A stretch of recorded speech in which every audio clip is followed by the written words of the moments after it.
করা হচ্ছে না। আমাদের এই দীর্ঘদিন ধরে আমাদের মৌলিক অধিকার থেকে আমাদেরকে বঞ্চিত করা হচ্ছে। আজকে আমরা যখন মাননীয় প্রধান উপদেষ্টা ডক্টর মোহাম্মদ ইউনূসের সুবাদে চীনের সহযোগিতায় একটি 1000 শয্যা বিশিষ্ট চীন বাংলাদেশ পেট্রি হাসপাতাল চালুর কথা শুনছি, তখন আমরা এই সুযোগকে কখনোই হারাইতে চাই না। যারা রাজনৈতিক বিভিন্ন রোজগারের কুশলী আছে তারা অত্যন্ত চালাক এবং ধুরন্ধর। বিভিন্ন জেলায় সরকারি মেডিকেল কলেজ থাকার পরেও তারা আবার প্রাইভেট মেডিকেল কলেজ বা আরেকটি সরকারি মেডিকেল কলেজের জন্য উঠে পড়ে লেগেছে। আমরা বৈষম্য দেখতে চাই না, জীবন দেয় নাই, আমরা বৈষম্যের জন্য রক্ত ধরাই নাই, আমরা বৈষম্যের জন্য মায়ের কোল খালি করি নাই।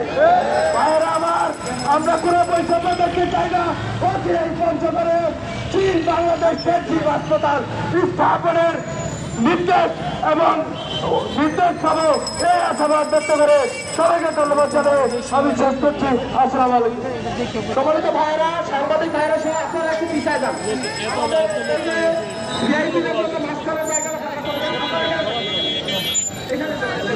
আপনারা এখানে